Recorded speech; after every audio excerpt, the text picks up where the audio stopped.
Hey guys, we're the Jersey Comic Crew, and today we are talking about the Falcon and the Winter Soldier, Episode 2, The Star-Spangled Man. So come on inside.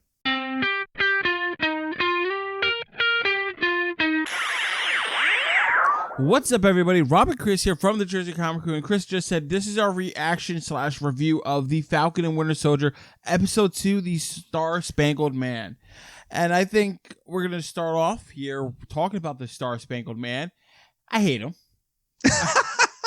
He's a jerk off, right? Like, the whole internet's in agreement. It's so true. like I get it. Like he's like, oh, he's got all these accolades, like he's trying really hard, and then like they have this scene where like he's got the perfect diverse wife just to make it all together, right? Like, oh, they're an interracial couple. He used to be at football. She snuck in and had sex with him before he did it. He win games. Middle America really relates to that. I get it. And then like we get this scene where he's Cap and Bucky are fighting, right? And then they come in perfect timing. And immediately I thought, of course, this is perfect timing because he's probably working with these people. He knows something that we don't know. He goes in there, helps them out. And then he's trying to be buddy-buddy with the Avengers, but still being a little cocky. I'm like, they're Avengers, man. And then what sealed the deal for me? Not the whole, like, getting Cap's wingman to help me. Not even that line. It was the fact that said, don't get in my way. That line, I was like, Cap, Chris Evans would never say this. Steve Rogers would never say this. Everything you're doing, you're just a schmuck. And then when he pulled out that gun, bro, when he pulled out the gun and shot, I know he uses a gun, right? We're in the know. But still to see that, I was like, oh, Captain America used a gun. And Heather's like, what the fuck is going on? I can't wait. He's using like a Captain America's using a gun? Yeah. Oh man, that was all right. It was crazy, the Star-Spangled Man. Yeah, John Walker, I liked how they tried to make him likable in the beginning. I watched it twice, and the first time I watched it by myself, the second time Erica was home with me. And it was funny because when he like did his Good Morning America thing in the football field, immediately she was just like middle finger right to his face, she was just not having it. Dude, how weird was that? And then like the band that they had, right? And they're like, oh, I loved it. Great band, right? And I was like, oh, we're getting a soulful feel, but we're celebrating a man who literally stole the shield from a black man. And I was like, I don't think we should do this. Yeah, and that's why I said last week, too, that there's going to be a lot of racial undertones in this, which we see a lot of in this episode. Yeah. In different, kind of completely different ways. And it wasn't, all towards black or it wasn't all towards white. It was kind of all these different aspects. But I thought with John Walker, the beginning I absolutely loved. That was my favorite Marvel scroll opening where you see all the photos in the logo. Oh, that was good, while they're playing the band version of Star-Spangled Man, which is a fantastic song even in the original Cap. Definitely.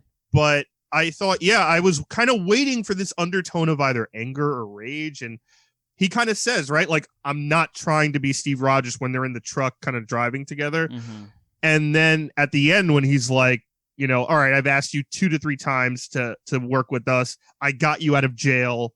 Like, stay out of my way then, if that's the case. Which, I mean, Marvel's doing a good job of, like, the slow build-up of him being a jerk. Because, like, you kind of understand where he's coming from. He's like, look, I'm trying. You're not helping. Forget you. I don't need you. Like, you could almost understand and empathize with that. But we all know you're a scumbag. How dare you stand where he stood? Exactly. How dare you stand where he stood?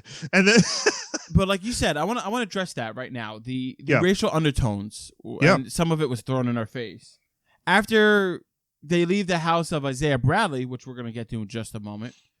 All the cops start pulling up because Falcon and Bucky are having a fight, as friends do, in the middle of the street, and they're like, "Whoa, sir, is he messing with you?" Racially profiling Falcon immediately. In this underprivileged neighborhood, like you could tell. Yeah. And I'm like, oh, wow, I can't believe it. And then one guy's like, yo, they're Avengers. He's like, oh, my God, I'm so sorry. And then what happened? It turns out Bucky has to go to jail, right? And which is funny because he missed his court mandated therapy. He's like, I'm saving the world. I can't do this. But like just to see that scene of like the racial profiling, I was like, wow. Like one, I'm glad Marvel did it. And 2, it's like they're Avengers. Again, this is a recurring theme. They're goddamn American heroes, right? Yeah. And you could almost relate it to what happens to our military people when they come back, right? They don't get help. They don't get assisted. They're like, oh, thanks for your dead, but you're on your own now. Like, there's superheroes, and they're like, oh, you're on your own now. Are you hurting this white man because you're black? It was crazy. Yeah, I actually, you brought up something I didn't even think about, Rob, is the military coming back home, which I thought more of in the last episode, obviously with the money situation and the banker asking with the money. This, again, like felt like very athlete to me. And this, the 2 episodes of this series so far has been a lot of parallels in my mind to athletes, right? Like, a lot of people don't know, especially like the NFL, right? Most people don't know what athletes look like without helmets on or a number on them. You know what I mean? Outside of a uniform. So a lot of these guys get profiled all the time. And then it's like, don't you know who this is? Like, and it's like, whoa, not that I'm saying athletes should be, if they're doing something wrong, they're doing something wrong. They shouldn't be taken away. But this happens a lot. And it was a kind of a direct parallel to Falcon, where it's like, Bucky's like, don't you know who this is? And they're like, oh man, like you helped save my life. Like, you know what I mean? It was one of those situations that like black people deal all the time, where it's like, oh, he's one of the good ones, which is one of the worst lines you could hear. God. Now that you said it, that's kind of what it felt like. And it was, and 4 cop cars, by the way. 4 cop cars for like, you know, and is this man arguing with you? And it's like, so you're picking him even though he has a metal arm that looks dangerous, you know, like, but it was just one of those things that I thought Marvel did it well. I don't think it was like a forced situation. I thought it went well with the neighborhood they were in. I loved Falcon's interaction with the kid, where he's like, hey, it's Black Falcon. I like that. That was, and he's like, oh, good. What do I call you, black kid? And it was like, oh, I got him, didn't I? Like, that was really cool, because that was also kind of making fun of old comic book names, where Marvel even had a lot of names where it's like black characters always had to have the word black in it. You know, besides the Black Panther, where the costume is black. Yeah, that's a little different, but yeah. There are panthers in the wild that are black and multicolored, but like Black Goliath doesn't need to be called that. And obviously DC has Black Lightning and all these other characters. So like, that was kind of a joke there. But yeah, I agree. The racial stuff was really good. The Isaiah Bradley stuff is obviously the biggest part of this episode that I thought was fantastic. So let's talk a little bit about Isaiah Bradley. First of all, when they said we're going to see somebody who I haven't seen in a while, I was like, they're not talking Zemo. I wonder who they're talking about. Like, I had no idea. Right? And they go into the house, and it's Isaiah Bradley. They're like, oh, he met him. It's like superpower like you. And until they said the name, which they didn't say like halfway through, I'm trying to think. I'm like, I'm sure I know this character. Like, I want to know who this is. And now, like, after they said the name, I was like, oh, that's the Black Captain America, right? That was the Captain America who was, you know, in Marvel Comics, while Cap was on ice, essentially the government created super soldier serums, and were experimenting a lot on the black population back then, and also anybody else. He was one of the few to survive, and he did everything. And just to see, again, this recurring theme of racial injustice and almost like superhero injustice. I want to say almost like, oh, you did all this for your country. How did he get thanked? He was in jail for 30 years. And jailed him for 30 years, right? And they experimented on him that whole time, and he's a broken man, right? Like that's how we think. It's a great analogy. That's how we think heroes in our society. Yeah. It's terrible. Yeah, and even though that's a very kind of dark part, I did love how the Marvel Cinematic Universe is creating its own kind of Marvel history. Yes, right. There are things we don't necessarily have to see or view on screen, but now we know there was, you know, some form of secret agent Captain America while Steve was on ice. They were continuously trying to reinvent that serum. We know part of that was a part of the old Incredible Hulk movie, and all these different things that have been kind of historically placed in. Even a lot of it's Bucky's history because he's been around so long. But it's nice to see that is kind of branching out into like a Marvel cinematic history that's kind of, you could kind of basically directly put it in line with the comics in a lot of ways. And it was good to see it. Oh, you mentioned Bucky. Like, this episode, you know, was a little bit more Bucky. I want to say Bucky heavy. Like, you were seeing like more of his story and like understanding his persona. And then Anthony Mackie again shines with like how comedy, like his comedy's timing. Yeah. And he's just funny. It's great. Like, both their acting going back and forth was so good. I really enjoyed this episode for all these serious notes that it hit. Like, the writing is very well done. Some of it is like subliminal that you don't pick up. Again, at the end of the episode, we know we're going to see Baron Zemo on the next one. I'm very excited to see that. The Flag Smashers, they're all super soldiers, which is pretty cool. But I don't really care about them enough. Like that girl that we saw, I forget whose name I forgot. I don't think she's Carly Morgenthau. Yes, Carly. I don't think she's a real leader. I think something else is at play here. But overall, I love the episode. I love the episode too. I thought it was even better than the first one, like by double fold. I was so happy when it ended, and it flew by. For me, it just flew. Dude, I was ready to watch like the whole 10 hours right then. So was I. I was so excited, but yeah, the pacing was so good. Pacing was great. I love the kind of newfangled back and forth between Bucky and Sam that was kind of hinted at back in like Civil War when they get their ass kicked by Spider-Man and he's like, I hate you. Like that stuff was really cool. Their conversations, their jokes. I do think though, as far as the Flag Smashers are concerned, I think they're not working technically for someone. I do think Carly's the leader. Okay. But she got this very odd text in the middle of the episode where they like get into the safe house and this guy offers them chicken livers and I almost threw up. But like she gets this text where it's like, you stole from me, I'm gonna kill you. Right. And she like doesn't tell anybody, and she kind of goes through this little speech of like, hey, after tonight, if you are in for good. Like, I need to know how loyal you are. I think this is relating to the power broker.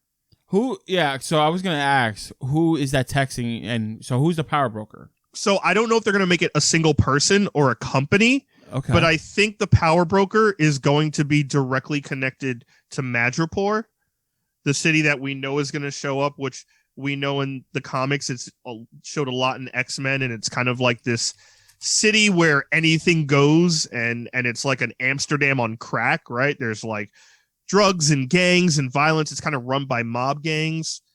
And I also think that's where the secret serum, this super soldier serum, is coming out of. I think that's where it's being mass produced.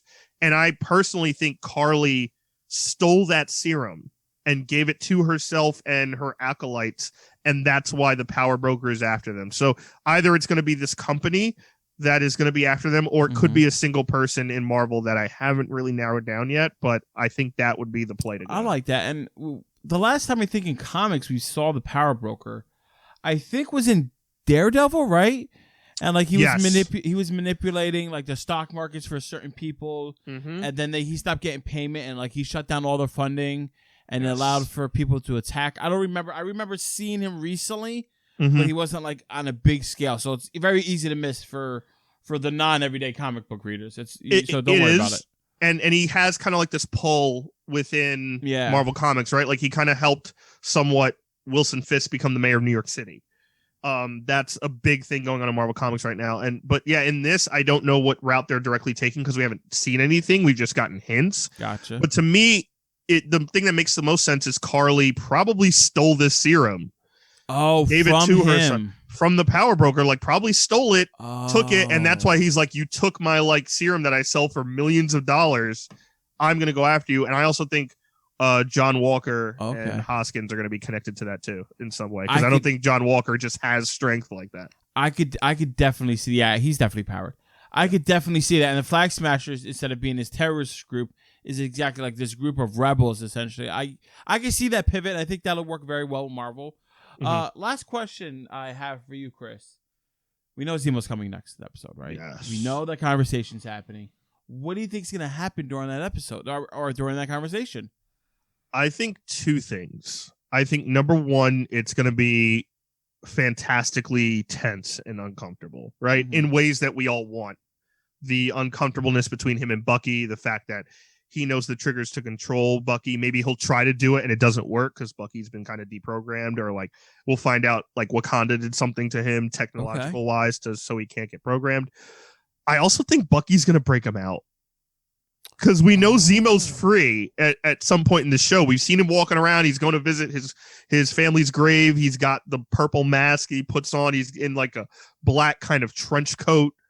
I think Bucky has this line when they're like kind of talking about going to see him at the end where he's like, we're really going to talk to Zemo. He's like, something like that. You know what I mean? Like, I think he's going to break Zemo out because Zemo's going to do the thing where he's like, why would I just tell you all the secrets when I could leverage you getting me out of here to take you myself? I could see that. And they kind of like, they're being dragged along by Baron Zemo, and he's feeding them cookie crumbs when they need like the whole cookie essentially to get things done. Oh, I really like that. So guys, I think it's safe to say that me and Chris both love this episode. A lot of great moments here. Let us know down in the comments below, what was your favorite moment in this episode? And guys, thanks so much for watching. Give us a thumbs up, really helps the channel out a lot. If you're brand new, subscribe, turn on those notifications. You do not want to miss any more of the Falcon Winter Soldier. Why would you? It's fantastic. And as always, guys, I'm Chris Heller. That is Rob Moran. We're the Jersey Comic Crew, and we'll see you next time.